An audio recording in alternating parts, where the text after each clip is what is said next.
Bien, bonjour. Nous recevons aujourd'hui Samir Amin, intellectuel évidemment que nos lecteurs connaissent très bien sur la mémoire des luttes et bien au-delà. Samir qui publie ses mémoires aux éditions des Indes savantes. Ouvrage donc s'intitule Mémoire, l'éveil du Sud. Et donc Samir, on te remercie d'être avec nous aujourd'hui. On va donc converser un petit peu autour de cet ouvrage qu'on peut voir derrière toi d'ailleurs, qui est là, voilà, qu'on a mis en exposition. Ouvrage dense qui couvre toute une vie de militance, d'engagement, de production intellectuelle, de direction politique aussi, de confrontation avec des événements tectoniques qui ont vraiment structuré tout le système mondial de l'après-guerre. Et donc on va essayer un petit peu de parler de ça ensemble. Peut-être rappeler aux gens que, comme tu le dis souvent, tu es né avant la Deuxième Guerre mondiale. Et tu considères justement que c'est un clivage entre ceux qui l'ont connu et qui ne l'ont pas connu pour comprendre les évolutions historiques. J'aimerais d'abord que tu nous dises deux, trois mots justement sur cette période-là et puis sur aussi la manière dont cette période t'a amené peu à peu à l'engagement. Tu viens d'une famille par ton père égyptienne, ce que tu définis comme étant de l'aristocratie copte à l'époque, et par ta mère française, de l'Est de la France, si je ne dis pas de bêtises. Alors toi qui es né justement au début des années 30, qui a connu cette Seconde Guerre mondiale, et puis après le grand mouvement qui va commencer à la fois d'organisation du monde autour d'un monde bipolaire, mais en même temps derrière qui va connaître les premières vagues de décolonisation. Comment tu es arrivé dans l'engagement? Je me suis politisé très jeune. J'étais déjà très actif adolescent au lycée. Et je me considérais comme communiste. Comme je raconte dans mes mémoires, 40% des élèves se considéraient comme communistes, 40% se considéraient comme nationalistes, pas nécessairement anticommunistes, mais nationalistes. Et puis les 20% qui n'avaient pas d'opinion, les deux groupes qui avaient des opinions, nous les considérons comme des infra-humains, sans intérêt. Nous nous battions quotidiennement, les nationalistes et les communistes, parfois méchamment, avec insultes à l'appui, et j'étais donc politisé très jeune. Cet avantage, c'est que donc, je me suis engagé dans le mouvement communiste à la fin de l'adolescence, vers 16, 17, 18 ans, et j'ai été un benjamin dans des groupes un peu plus tard, en France, quand j'ai été étudiant notamment, de gens avec des camarades qui étaient plus âgés, nettement plus âgés que moi, d'une dizaine, ou une quinzaine ou une vingtaine d'années. Alors j'ai le souvenir donc, et c'est la raison pour laquelle dans ces mémoires j'y donne une attention un peu particulière, j'ai le souvenir de moments pour lesquels il y a peu de traces écrites, à ma connaissance tout au moins. Je n'ai pas trouvé dans des mémoires laissées par les camarades en question un peu plus âgés que moi sur ces événements, que j'essaye donc de décrire et d'analyser sans tenter de les réinterpréter, même si par la suite je donne un commentaire, mais j'essaye en toute honnêteté de dire comment nous pensions à l'époque de ces événements. Alors justement, peut-être par rapport à ça, comment tu et vous pensiez les événements, par exemple en 1955, lorsque arrive le moment de Bandung, qui, comme tu le décris dans l'ouvrage, pour toi est un moment de révision, quasiment, de la stratégie qui avait commandé à tes jeunes années, justement, par rapport à l'action révolutionnaire. Qu'est-ce que Bandung et en quoi ce moment va œuvrer comme une nouvelle bifurcation dans ton travail politique et international? Oui, Bandung est une très grande date, une date importante de l'histoire universelle, moderne, contemporaine. Et je dois dire que nous, c'est-à-dire pas moi tout seul, mais beaucoup, mettons des communistes d'un certain nombre de pays du Sud, principalement, en étions conscients à l'époque que c'était un moment important. La question que nous nous posions, c'est-à-dire, encore une fois, quand je dis nous, je dis un certain nombre de communistes avec lesquels j'ai travaillé, qui étaient du Moyen-Orient. C'était des Égyptiens, des Syriens, des Irakiens, des Iraniens de Toudeh. Et nous étions en relation étroite avec Moscou, mais aussi avec Pékin.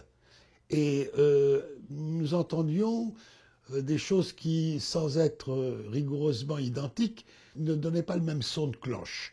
Sur la grande question que nous nous posions et qu'on se posait tous, c'est dans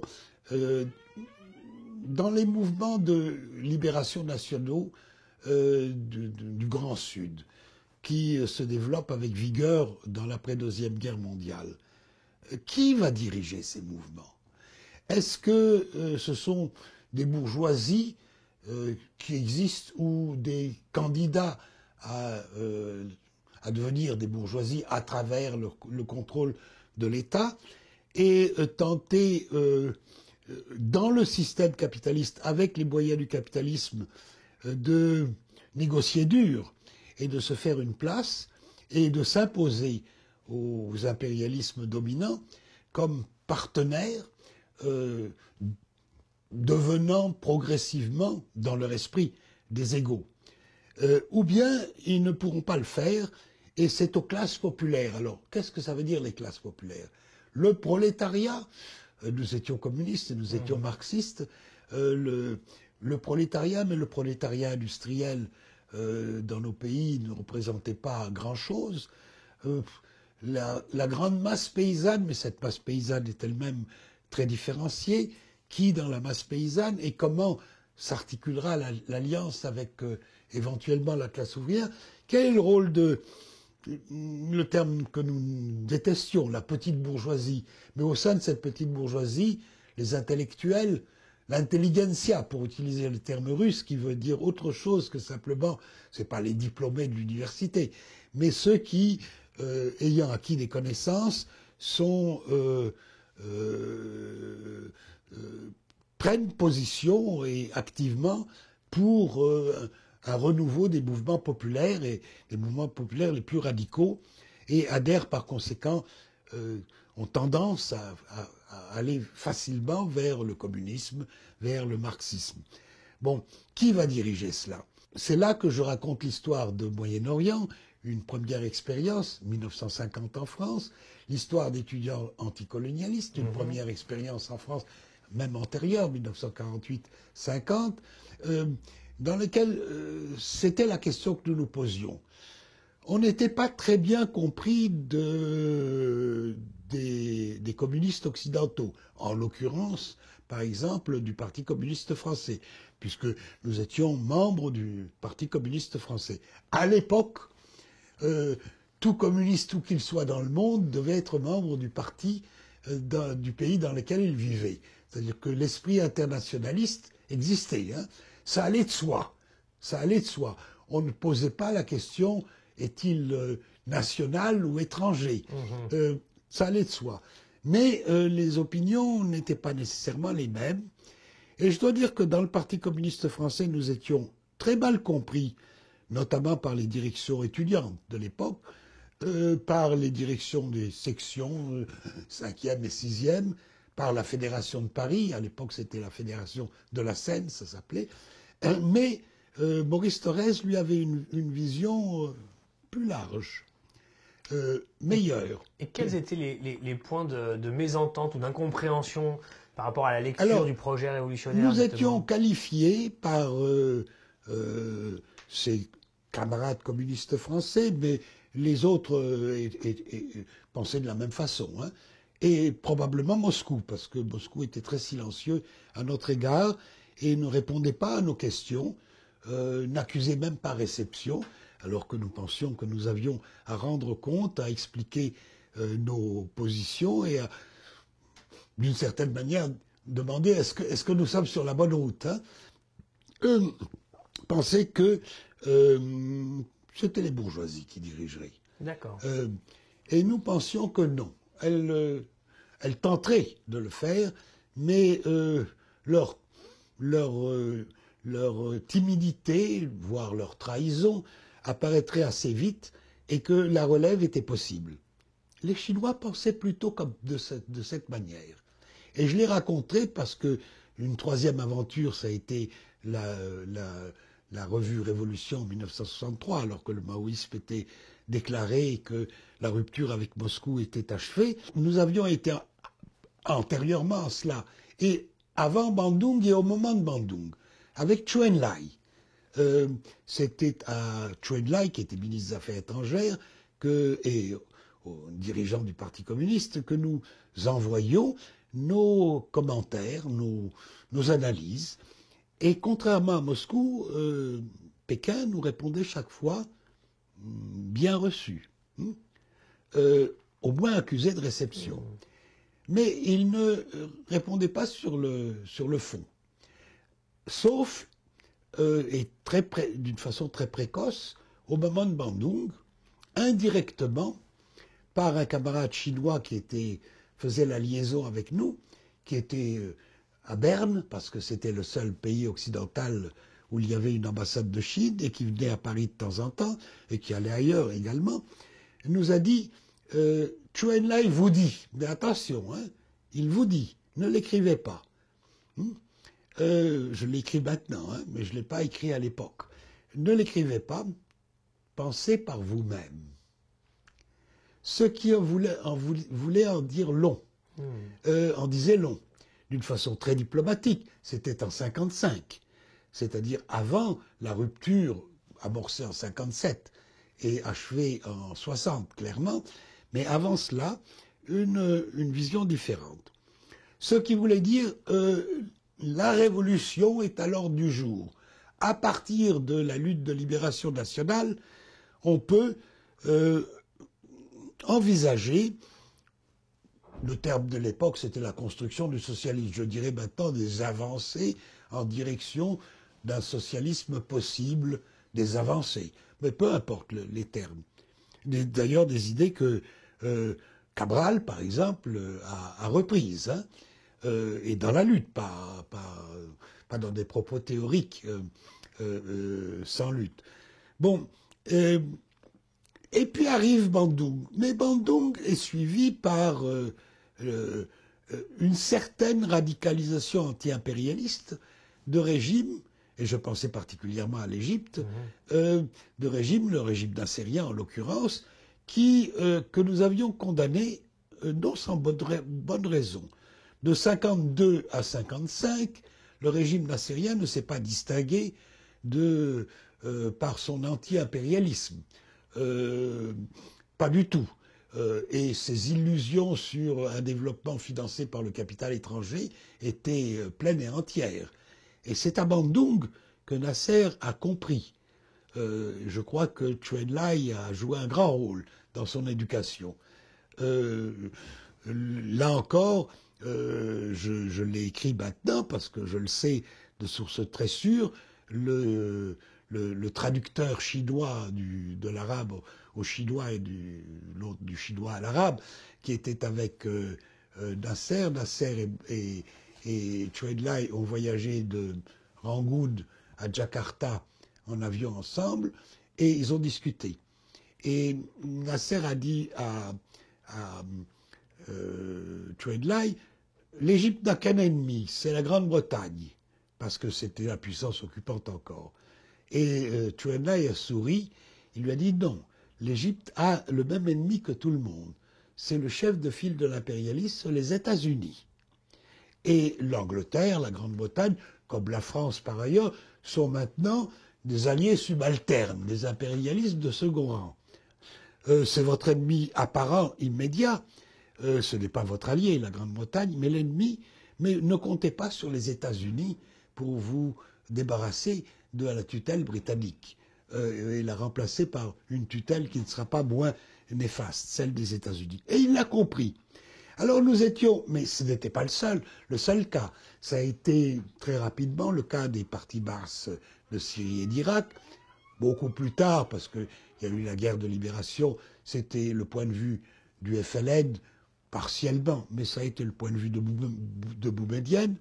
C'était également un point de vue qui a fait tache d'huile en Afrique avec la radicalisation de certains mouvements de libération nationaux, comme le Ghana de Nkrumah, le Mali de Modibo, un peu plus tard la Tanzanie de Nyerere, et puis beaucoup d'autres, à des degrés divers. Alors, Bandung ouvrait une nouvelle époque dans laquelle ce que nous avions cru impossible, c'est-à-dire des politiques anti-impérialistes, mais dirigées par des États qui ne sont pas aux mains des classes populaires, qui ne sont pas nécessairement des États anti-populaires, mais qui conservent le contrôle et qui, quand ils ont fait quelques réalisations au bénéfice des classes populaires, le faisaient par en haut et sans tolérer la moindre autonomie d'organisation des classes populaires.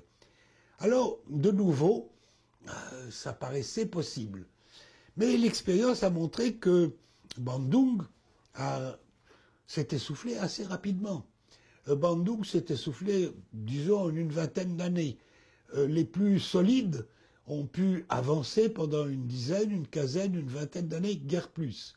Et puis après cela, ils ont piétiné, et qui n'avance pas recule, et par conséquent, les conditions ont été créées pour une grande offensive du capital, et c'est la grande offensive qui a donné la fin de Bandung, la recompradorisation, pour utiliser ce terme, des États, des sociétés, des économies des pays du Sud, d'une manière très brutale, souvent accompagnée de coups d'État sanglants.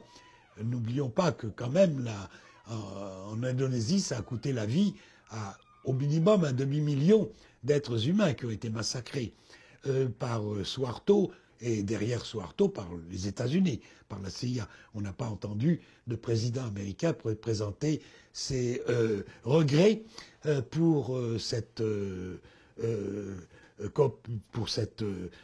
action. Il y a eu plus tard le coup d'État et l'assassinat de Allende, etc., etc. Ou par des moyens moins bruyants, mais tout simplement parce que les pouvoirs en place, je ne sais pas si on peut les appeler des classes, hein, les pouvoirs politiques en place, pour rester en place, ont par eux-mêmes capitulé et ont rallié le libéralisme mondialisé. C'était le cas, ça n'a pas été le cas de Nasser parce qu'il est mort en 1970, mais ça a été le cas immédiat le lendemain de son successeur Sadat. Ça a été le cas aussi plus lentement, graduellement, du père de Bachar el-Assad, de Hafez el-Assad en Syrie. Ça a été le cas en Irak de Saddam Hussein. Ça a été aussi, après la mort de Boumedienne, Boumedienne a essayé de tenir jusqu'au bout, et après sa mort, ses successeurs, comme on le sait, ont immédiatement capitulé. Donc, nous nous retrouvons donc à nouveau avec la même question. Il y a des mouvements à l'heure actuelle qui sont des mouvements plus que des mouvements de protestation. Ils atteignent parfois le niveau de, je ne dis pas révolution, même si le terme est employé abusivement, mais d'explosion populaire grandiose et forte. Je ne dis pas violente, parce que ce ne sont pas des gens violents par nature, hein, comme en Tunisie ou en Égypte, mais sans stratégie, sans perspective, sans organisation. Alors, est-ce que de ces mouvements, je cite ces deux-là, mais il y en a beaucoup d'autres, hein, il y a sous une autre forme en Amérique du Sud,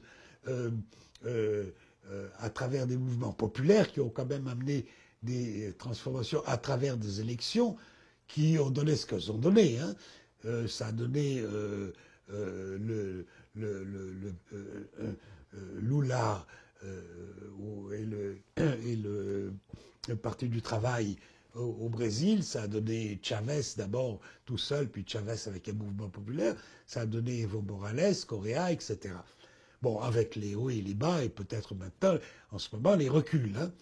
Mais est-ce que ces mouvements qui vont s'amplifier à travers le monde, certainement, puisque le néolibéralisme n'apporte aucune réponse au problème des peuples en question, je l'écrivais récemment au sujet du renouveau des luttes populaires en Tunisie. mon article s'appelait La Tunisie comme prévu.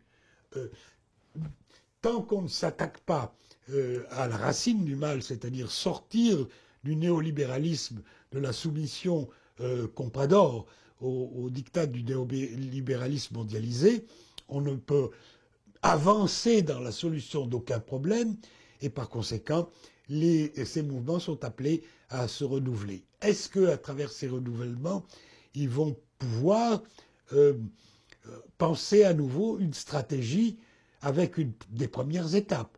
Alors là, on a eu des stratégies avec des premières étapes, notamment en Amérique latine, qui n'ont pas été si mauvaises que cela.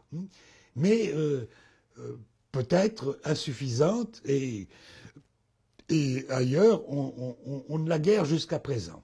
Alors, Samir, revenons justement à la fin de l'esprit de Bandung. Donc, si on a bien compris, qu'on découvrira dans l'ouvrage, dans le détail, parce que tu as été un des acteurs et observateurs les plus attentifs de tous ces processus, on arrive à l'échec parce que les conditions dans lesquelles, par ailleurs, les gouvernements du Sud menaient leur tentative d'émancipation ont été modifiées et ils n'ont pas pu tenir, en fait, en quelque sorte, face au rouleau compresseur et à la contre-révolution néolibérale qui démarre aussi au début des 70. Bien, on est en 75, tout ça est en train de s'essouffler d'une certaine manière. Alors justement, tu nous disais, tu nous expliquais un peu justement comment les vagues actuelles pouvaient nous rappeler, disons, la récurrence, en tout cas des tentatives des peuples pour sortir de ce joug de l'impérialisme et du capitalisme. Alors, qu'est-ce qui, dans Bandung, l'expérience de Bandung, à ton point de vue, qu'est-ce qu'on doit tirer comme enseignement, à la fois pour les mouvements populaires, mais aussi pour des gouvernements? C'est-à-dire des gouvernements qui, aujourd'hui, prendraient le pouvoir d'État pour le transformer du point de vue domestique, intérieur, dans leur propre société, mais aussi pour utiliser l'État, en quelque sorte, comme, disons, instrument de parasitage du système néolibéral, capitaliste, impérialiste et dominé par la finance internationale. Qu'est-ce qu'on peut retenir des avancées, des réalisations, mais aussi de ce qui n'a pas marché dans les stratégies de Bandung? C'est une très bonne question. C'est exactement le sujet central de tous nos débats. Quand je dis nos débats, c'est-à-dire Forum du Tiers-Monde, Forum mondial des alternatives, deux réseaux assez grands, hein, mettons quelques milliers de militants engagés, assez bien répartis sur l'ensemble des pays du Sud, mais avec aussi des antennes et des coopérations, des débats avec des camarades du Nord, particulièrement de l'Europe. Bien, c'est le centre de nos débats. Ça a été le centre. Alors nous sommes, et quand je dis nous, je veux dire nous, pas je, parce que c'est le produit d'une discussion collective qu'on a eue au cours des 10 dernières années, principalement. Et nous sommes parvenus à faire des propositions. Les propositions tournent autour d'une idée centrale. Il nous faut la stratégie en question pour des gouvernements, c'est-à-dire des pouvoirs politiques qui n'arrivent pas par hasard, mais viennent en association avec des mouvements populaires puissants, qui ont peut-être de certains degrés d'autonomie par rapport à ces mouvements, mais quand même qui ne sont pas insensibles et qui ne seraient pas parvenus au pouvoir sans ces mouvements. Que faire? Ce que nous appelons des projets souverains. Souverain veut dire immédiatement qui n'acceptent pas la mondialisation. Nous disons de Bandung que Bandung était le mouvement des non-alignés. C'était pas comme les médias, les mauvais médias, pas vous, hein, les ont présentés un sous-produit de la guerre froide et un allié subalterne de l'Union soviétique contre les États-Unis. Non. Bandung, c'était un front de refus de la mondialisation telle qu'elle était à l'époque. Bon, nous avons besoin d'un refus de la mondialisation telle qu'elle est aujourd'hui. Elle présente des caractères très similaires à celles d'avant-hier, mais aussi avec ses particularités, bien entendu. Et ce nouveau Bandung, pas un remake de Bandung, les remakes sont toujours de mauvais films, hein. Et Marx disait que la première, les événements historiques sont sous la forme tragique dans leur première mouture, et ensuite ça devient une farce, hein, quand c'est repris. Bon, des projets souverains. Projet donc de prendre ses distances autant qu'on peut. Alors, autant qu'on peut de la mondialisation, pour contraindre les puissances impérialistes à battre en retraite. Je ne dis pas nécessairement être mis en déroute, à battre en retraite et à être obligés de négocier avec des partenaires qui savent ce qu'ils veulent. Et ces projets souverains n'ont de sens que s'ils sont à la fois, je dirais, populaires et démocratiques. Et je vais m'expliquer sur ces deux termes. Populaire, et je dis populaire et pas socialiste, hein, populaire en ce sens qu'ils parviennent à concevoir des stratégies de développement, si on emploie ce terme très vague, de développement, dont les bénéficiaires majeurs sont les classes populaires. Classe populaire, ça veut dire la majorité des travailleurs, que ce soit le prolétariat industriel, la grande majorité des paysans, le petit peuple, y compris les plus misérables des villes, etc., etc. Populaire. Et non pas un mode de développement dont les seuls bénéficiaires sont les couches moyennes, celles qui intéressent l'impérialisme, parce que ce sont des consommateurs éventuels. Les 5% ou 10% ou 20% de consommateurs, comme il en existe maintenant dans beaucoup de pays du tiers-monde, du Sud. Certainement en Amérique latine, mais également en Inde, en Chine et dans les pays arabes, voire même on passe en Afrique de pourcentages qui étaient infimes il y a une vingtaine d'années à des pourcentages qui sont maintenant de l'ordre de 5, 10 ou 15%. Non, un développement très différent. Ça implique de marcher sur deux jambes, c'est-à-dire de s'engager dans une industrialisation, mais pas n'importe laquelle. Une industrialisation au service du marché interne principalement, ce qui n'exclut pas les exportations éventuelles, hein, pour les soutenir, mais au service du marché interne et du marché interne des classes populaires au sens large du terme. Ce qui n'exclut pas les classes moyennes, hein, mais ne leur donne pas la priorité et encore moins l'exclusivité des bénéfices. Et ça, c'est la base matérielle pour des avancées démocratiques. Nous ne sommes pas de ceux qui pensent que la démocratie est une formule toute faite, que les Occidentaux tiennent dans leur poche et qu'elle se résume en pluripartisme et élection. Pluripartisme, élection, hélas, ça démontre souvent que c'est un peu une farce. Même dans les pays qui ont une tradition électorale démocratique au sens où les élections ne sont pas falsifiées et où un certain nombre de droits politiques et de droits humains sont respectés, comme les pays européens par exemple, ou les États-Unis, mais surtout les pays européens, nous voyons ce qui se passe tous les jours, que ces élections ne donnent rien. Même lorsque une gauche avec des intentions radicales, comme ça a été le cas avec Syriza en Grèce, et comme c'est à moitié le cas avec Podemos en Espagne, on voit que la marge de manœuvre est très faible et qu'ils peuvent être amenés et obligés de pratiquement capituler. Je ne veux pas employer le terme très fort de trahison qui implique une subjectivité particulière, mais au moins, le moins qu'on puisse dire, c'est de capituler. Bon, alors, ce n'est pas la formule. La démocratisation est un processus sans fin. Et les pays européens ne sont pas parvenus au terme de leur parcours, et nous non plus. Et on n'y parviendra pas dans les 5 années à venir ou dans les 10 années à venir. D'abord, il faut créer un terrain favorable à cette démocratisation. Ce terrain favorable, c'est ce que nous appelons des projets souverains nationaux, nationaux pas au sens chauvin du terme, hein, mais ayant conscience des intérêts d'un pays, d'un peuple, d'une nation, dans des frontières politiques définies, avec un pouvoir politique qui est responsable devant son peuple, populaire au sens que je donnais, crée un terrain. Et alors nous voulons être très optimistes. Nous disons que cette démocratisation, elle crée aussi les conditions pour éventuellement voir les avancées démocratiques, sociales et pas socialistes devenir des avancées socialistes, c'est-à-dire de passer d'une gestion principalement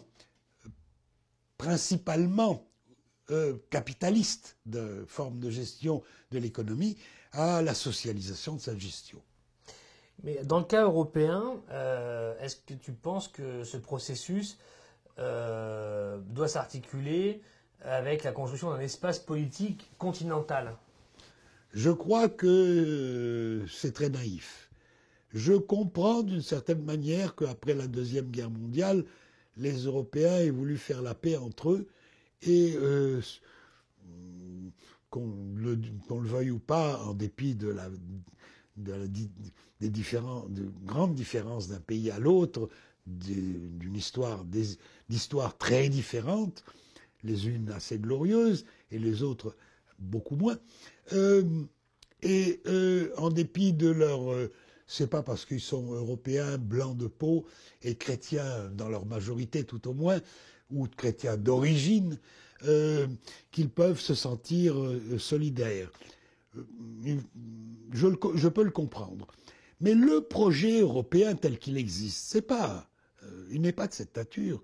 Ce projet a été pensé par les classes dirigeantes capitalistes. Et les classes dirigeantes capitalistes, c'est le capitalisme des monopoles, au stade actuel de leur centralisation gigantesque. Oui, alors, ces monopoles, une petite assise, tu expliques bien dans tes mémoires que ce ne sont pas quelques monopoles, quelques îles dans un océan de libre entreprise, mais au contraire, désormais, ce qui les caractérise, c'est le fait qu'elles dirigent toute la chaîne de production. Absolument, elles contrôlent tout.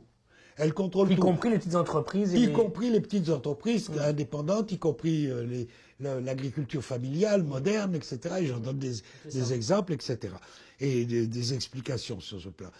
Mais non seulement elles contrôlent toute l'économie, mais elles ont accaparé à leur profit exclusif la direction politique. C'est-à-dire que les partis politiques, et on le voit dans le cas français, mais on le voit dans tous les cas européens, n'existent plus. Qu'on soit un parti dit de gauche, historiquement comme le Parti socialiste, ou des partis dits de droite, comme la droite républicaine en France, c'est la même chose. Et ils sont les uns et les autres aux ordres. Et aux ordres, on le sait, d'oligarchie. L'oligarchie, elle n'est pas simplement, elle n'est pas exclusivement russe, comme je le dis. C'est l'oligarchie qui gouverne en France, en Allemagne, aux États-Unis, autant qu'en Russie, et peut-être même plus qu'en Russie. et ce sont des oligarchies des oligarchies subalternes, alors, qui sont au poste de direction dans beaucoup de pays du monde, à travers le monde entier. Bon, alors, dans ces conditions, un projet souverain est un projet qui rentre en conflit avec la logique fondamentale de cette domination du capital des monopoles que j'appelle généralisée, pour les distinguer des étapes antérieures du capitalisme de monopole, qui n'est pas une chose nouvelle. Samir, ces mémoires, dont je rappelle qu'elles sont composées de deux grandes parties. La première qui relate tes engagements, et puis avec derrière tout ce système mondial entre, disons, les années 40 et les années 70, grosso modo, puis une deuxième partie qui reprend à partir de tes engagements du début des années 70 jusqu'à maintenant, parce que ce sont des mémoires, mais ce sont aussi des réflexions sur la période actuelle, qui donne des pistes, y compris aux militants, aux intellectuels engagés, qui s'interrogent sur la suite des événements, en quelque sorte. Tu t'interroges beaucoup dans l'ouvrage et tu proposes des analyses qui sont très intéressantes sur des phénomènes qui aujourd'hui nous concernent tous ou qui occupent même d'ailleurs une grande place médiatique. Je pense par exemple à la question de l'islam politique. Oui. Quelle est ton analyse dans la foulée de ce qu'on appelle les printemps arabes, mais au-delà, selon toi, qu'est-ce que l'islam politique et est-il potentiellement porteur d'une dimension d'émancipation? Avant cela, je veux répondre à cette question qui est une question. J'ai commencé à écrire ces mémoires au lendemain de la disparition de l'Union soviétique, 1990-91, au lendemain aussi de la page tournée en Chine, après la mort d'Ao Mao, mais aussi après Deng Xiaoping, à partir des années 90, je me suis dit, il est temps maintenant, je dirais, d'écrire mes mémoires. Je les avais écrites partiellement sous la forme de l'éveil du Sud, couvrant la période de Bandung, justement, 1955-60, disons, jusqu'au moment où le livre paraît, jusqu'au milieu des années 80 ou la fin des années 80. J'ai pensé qu'il fallait le reprendre, et puis peut-être aller avant, rappeler aussi que ce qu'a été pour moi l'après-deuxième guerre mondiale, c'est-à-dire Bandung, c'est un des trois volets. Pendant jusqu'à 75-80, disons, nous avons eu trois volets. Le monde était partagé entre trois familles de systèmes politiques et économiques. Le Nord, social-démocrate, au sens vrai du terme, hein, pas Parti socialiste français d'aujourd'hui, c'est-à-dire le welfare state, hein, avec des politiques de redistribution, de plein emploi, etc., etc. Ça, c'était un volet. Le deuxième volet, c'était, disons, le ou les deux socialismes réellement existants, le soviétique et le maoïsme. Le soviétique exporté en Europe de l'Est et le maoïsme de la Grande Chine. Bon. Et puis le troisième, c'était le volet que j'ai appelé national populaire. Non démocratique, mais national, mais populaire, hein, pas antipopulaire, de nombreux pays du Sud. Ce qu'on a vu à partir des années 80 et 90, ça a été l'érosion et l'effondrement des trois systèmes. Le système soviétique s'est effondré dans le plus grand bruit, mais le système social-démocrate, la page a été tournée. Lorsque les sociaux-démocrates se sont frottés les mains en disant « Ah, notre cousin et ennemi communiste a disparu, c'est notre victoire », c'était leur défaite. Le lendemain de la défaite des communistes, ça a été la défaite des sociaux-démocrates, qu'on a contraints à devenir des sociaux-libéraux, c'est-à-dire des non-socialistes. Et c'était la défaite également, la fin de la possibilité des mouvements nationaux populaires. Et alors, c'est là que le chaos s'est installé. Et le chaos s'est installé partout. Il s'est installé en Russie, bien sûr, en Chine moins. Parce que la Chine a retrouvé, ensuite, on viendra sur ce point, si tu veux, des formules qui ne sont pas des formules définitives, à mon avis, mais des formules qui ont fait gagner 20 ans ou 30 ans et qui vont probablement se poursuivre encore un certain temps. Mais pour les autres, ça s'est effondré dans le chaos. Le chaos européen. Je pense que le projet européen non seulement est essoufflé, on le voit avec la négociation, fausse négociation entre la Grande-Bretagne et l'Union européenne. On le verra de plus en plus. On le voit avec le néolibéralisme imposé à la matraque à la Grèce, à l'Espagne et demain à d'autres également. Et au Portugal. Au Portugal. On le voit par la recolonisation par l'Allemagne, principalement, d'une bonne partie de l'Europe de l'Est. Et se tiendra bientôt à Wrocław une conférence de renouveau de la gauche dans les pays de l'Europe de l'Est, qui, sous un slogan, enfin une phrase amusante, en disant tout ce que nous avons appris à l'époque socialiste du socialisme, tout ce qu'on nous disait sur le socialisme était faux, mais tout ce qui était dit sur le capitalisme était vrai. D'accord. Bon. Et puis, dans le tiers-monde, comme je dis, dans le Grand Sud, parfois des mouvements un peu plus matures, comme en Amérique du Sud, mais ailleurs, infiniment moins matures, avec des illusions passéistes. Et l'islam politique rentre là-dedans. Ce n'est pas le seul. Les illusions passéistes, elles prennent la forme, deux formes, ou deux familles de formes. Para-religieuses, je dis para-religieuses, parce qu'il ne s'agit pas de mouvements religieux. Ces gens, en général, ne connaissent rien à la religion. Ils ne s'intéressent pas. La religion, pour eux, est ritualiste, disons, comme liturgie d'appartenance et sans se poser de questions sur la croyance véritable. C'est pas la théologie de la libération. Ou bien sous la forme ethnique ou pseudo-ethnique, comme on le voit remplacer des démocraties ou paradémocraties ou des régimes autoritaires mais progressistes par des ethnocraties, pas des démocraties. Ce qui en Yougoslavie sont des ethnocraties, que ce soit la Croatie ou le Kosovo, pour prendre les exemples les plus tragiques, et ailleurs. Et en Afrique, on le voit sous la forme de renaissance, de lutte fratricide, entre des soi-disant ethnies ici ou là, que ce soit au Rwanda, au Burundi, en République centrafricaine, au Congo et l'attente dans bien d'autres pays, en Côte d'Ivoire ou l'attente dans bien d'autres pays.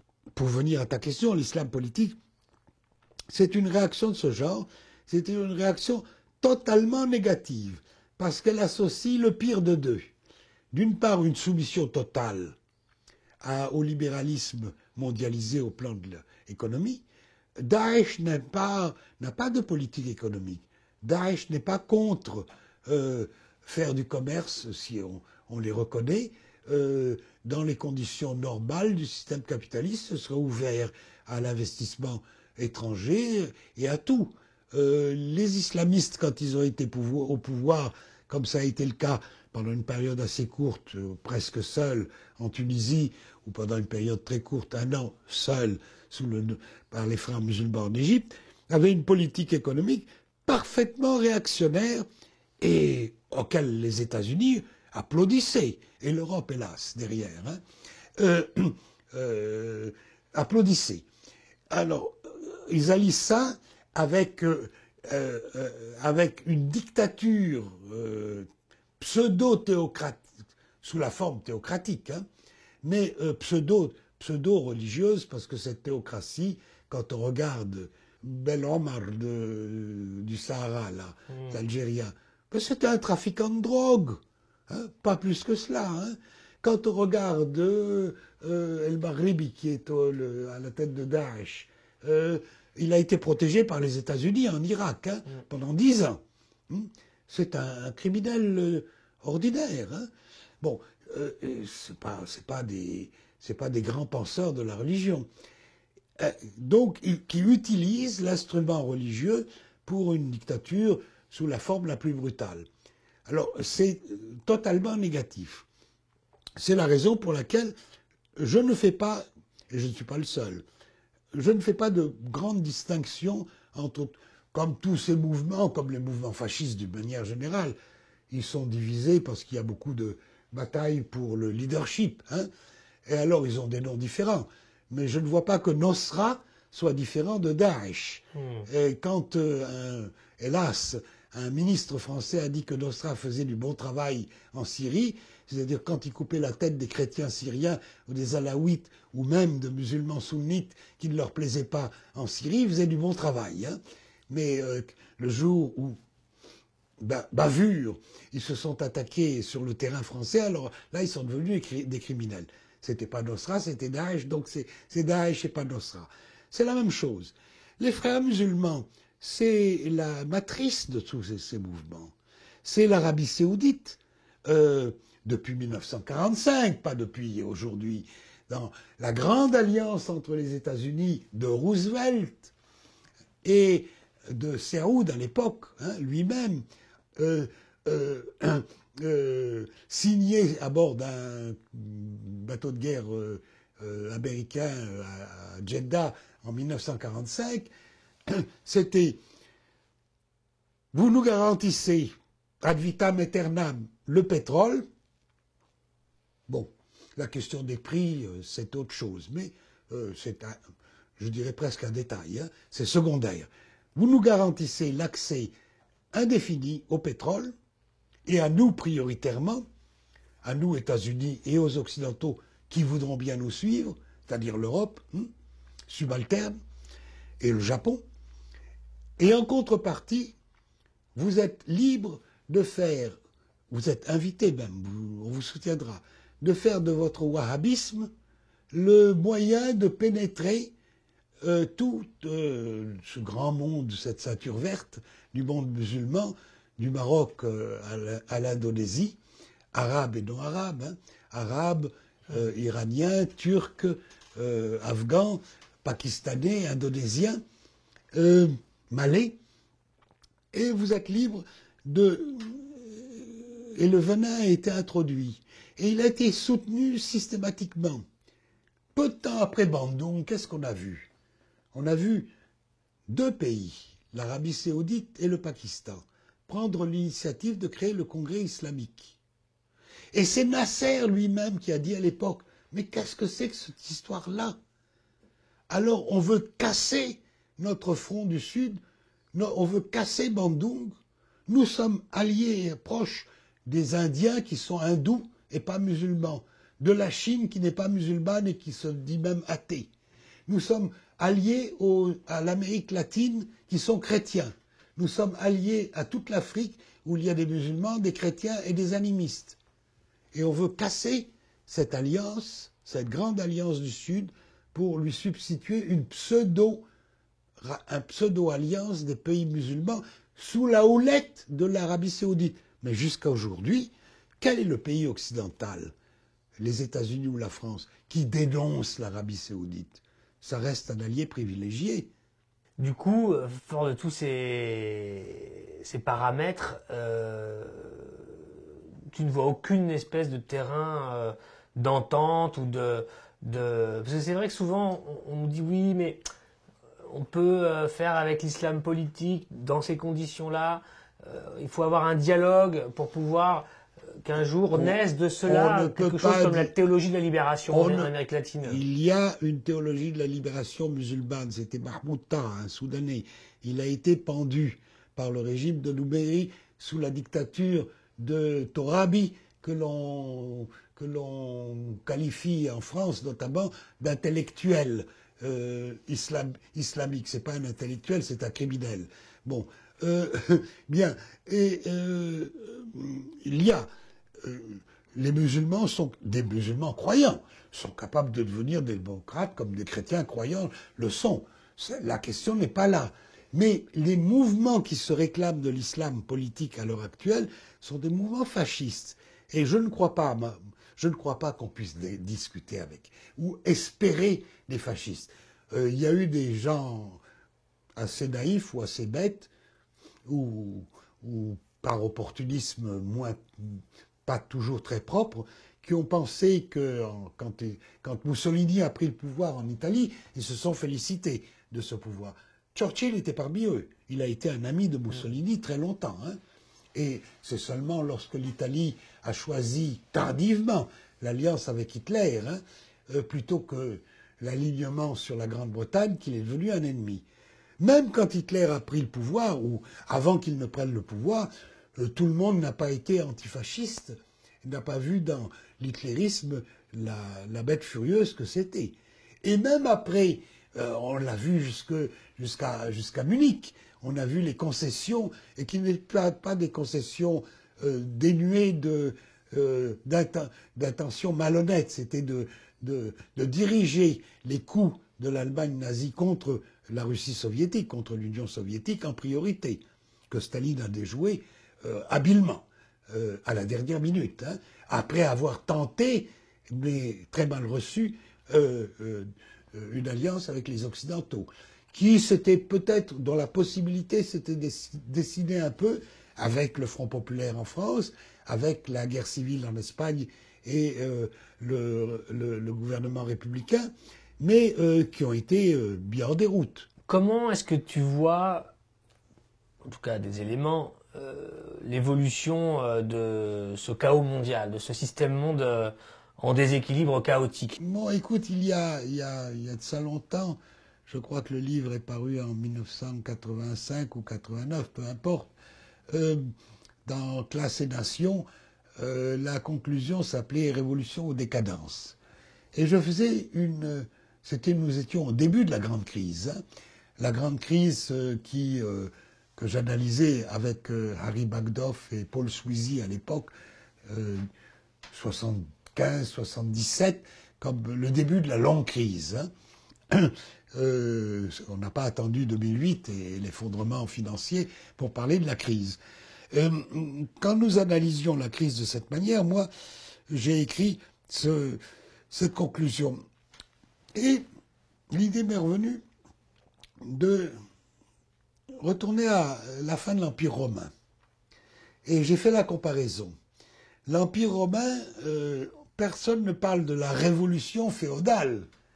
Si on accepte la thèse, avec toutes ses limites, hein, que le système esclavagiste de cette partie du monde, hein, c'est pas le monde entier, de l'Empire romain, mais c'était pas un petit empire, hein, va être, son successeur va être le féodalisme, tel qu'on l'a connu particulièrement en Europe.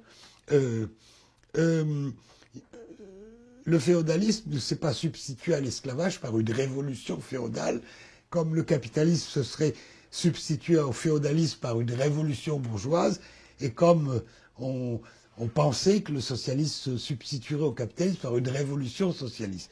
Dans les deux cas, on emploie le terme révolution. C'est-à-dire une action qui est fondée sur une stratégie avec un certain degré de lucidité, qui sait reconnaître les adversaires des alliés, qui sait penser des étapes et des objectifs stratégiques pour ces étapes, qui utilise la rationalité politique humaine. Ou bien le passage se fait par la force des choses, entre guillemets, sans lucidité. Et ça a été le cas romain. Et c'est pourquoi on est passé de la décadence de l'Empire romain, elle dure 4 siècles. Du 1er siècle, avec le chancre chrétien qui s'y installe, jusqu'à Constantin, jusqu'à sa conversion, ou tout au moins son adhésion au christianisme. Dans sa partie occidentale, les invasions barbares, et les royaumes barbares, vaguement christianisés, mais ce n'est pas un élément fondamental, et qui n'inventent pas le féodalisme. Il s'installe. Il s'installe. Alors, nous avons là un mode. Ce mode, les Européens l'ont payé très cher. Ils l'ont payé par 8 siècles de barbarie. De 200 ou 300 après Jésus-Christ jusqu'à presque l'an 1000. Quand on voit les excellents... le truc là, sur l'histoire de Paris à la télévision française, là, l'historien. Ah oui, oui, oui. Jusqu'à les Vikings qui viennent de Normandie jusqu'à 850 ou quoi. Bon, ça a été des siècles de barbarie, avant que la civilisation ne reprenne sous la forme féodale, comme une grande nouvelle civilisation à partir de l'an 1000, qui commence à construire des cathédrales, des choses... les monarchies, qui deviendront tardivement des monarchies absolues, apparaissent. Alors, est-ce que nous sommes engagés dans une voie analogue? Sauf que, hélas, Et c'est la grande différence. Hein.